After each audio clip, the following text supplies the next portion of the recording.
wise man once said, when writing the story of your life, don't let anyone else hold the pen.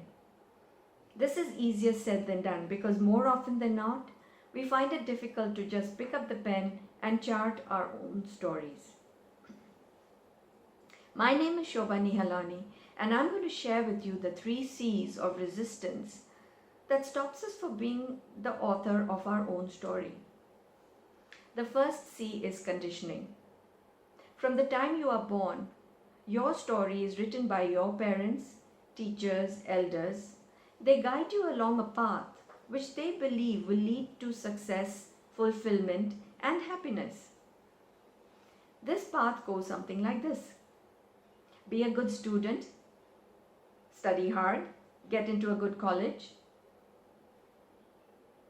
get a great job, settle down, get married, have children, be a responsible adult, do your duty, get your children married, retire, and enjoy.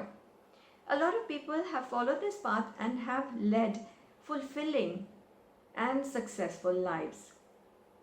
But what happens when this tried and tested route does not bring fulfillment? This comes from a point of view when there's an inner calling, where some of you may feel this restless, gnawing feeling inside that you are meant to do something differently, or you're meant to lead your life in a different way. But you're so wired and conditioned to follow this tried and tested route, then life becomes a struggle. Another resistance is culture. There are certain cultural benchmarks which are unspoken and constitutes what it means to be happy and successful and fulfilled. For example, if you meet somebody for the first time, they will ask you, what job do you do? And if you reply banker, they're going to assume you are happy, successful, educated. If you say unemployed, they're going to assume the opposite. The same goes for our personal lives. Married, single, and if you're married, whether you have a child or you don't have children.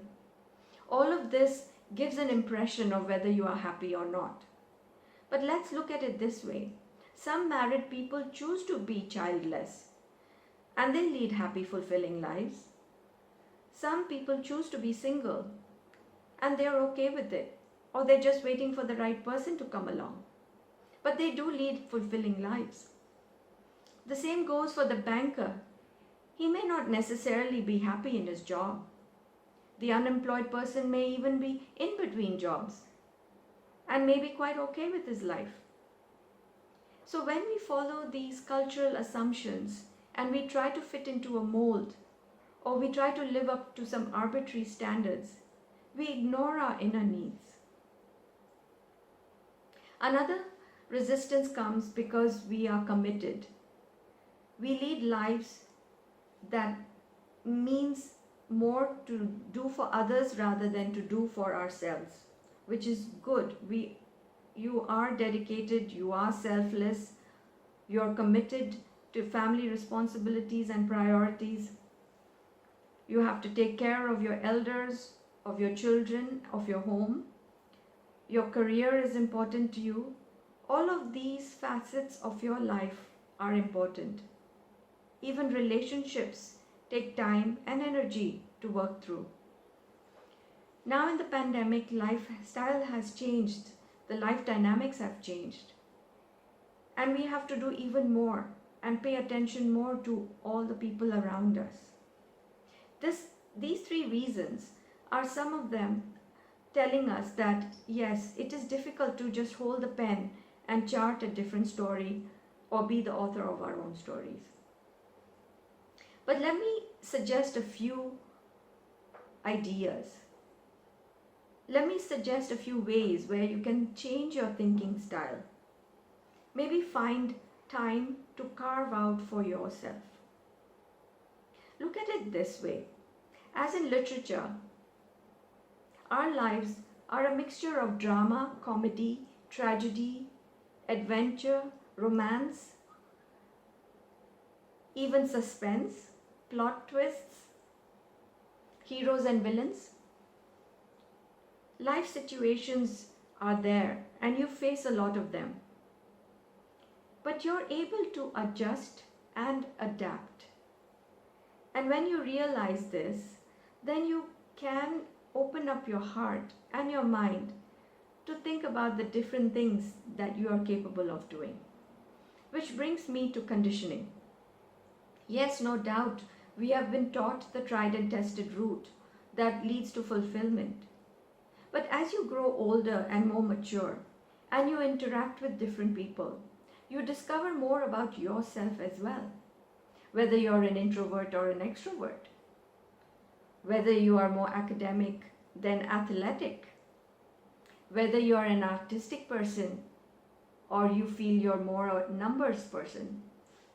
A lot of yourself is discovered during the journey of how you lead your life, all the thoughts that you have, and the journey that you are on with different people. So if you have an artistic ability, you can try and pursue it. If you love music, you can take up music lessons. So this comes to culture. Yes, we live in a culture, we live in a society, and we are living according to certain benchmarks. But it doesn't matter what people think, whether they approve or disapprove of what you do. What matters is how you view your life and which direction you're going to write your story. Commitments definitely important, relevant, and take priority over everything else. Family comes first, home comes first, and your career as well. But you can carve out a bit of time for yourself. If you think about it this way, that yes, commitment to family is important, but commitment to self is equally important. Because when you fulfill your own desires and your cup of joy is full, it can spill over and spread out around to your family, to your friends, to your neighbors. You become an inspiration to others when you do put some time for yourself.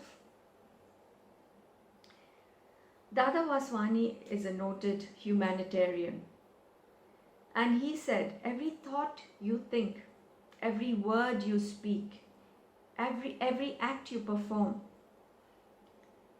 is adding up to the story of your life. And when you realize that you create your destiny through the thoughts, words, actions, and desires, it opens up the possibility to discover who you are and how you want to transform your life. It opens up the possibilities to discover your innate talents. Everything is at our fingertips now. If we choose to learn something, we can do it from the comforts of our home, right here on our laptops. Carol Dweck is a mindset author. She spoke about fixed and growth mindset. She shared that becoming is better than being. So we are never too old to learn something new. My writing journey has shown me that it's not that I was crafting my skill set, I was also crafting my mindset. I was on a journey of self-discovery. And as I addressed my creative side, I began to write from a perspective of a wife, a mother, a daughter, a woman in this complex world. So I ask you today, what chapter of your story are you writing right now? Who's the author? Who's writing it so far? What would you like the next chapter of your life to look like? If you're writing your story, if you're the author of your story, great, keep writing. If you're not, I wish you the courage, compassion, conviction to pick up the pen. Your story awaits you. Thank you.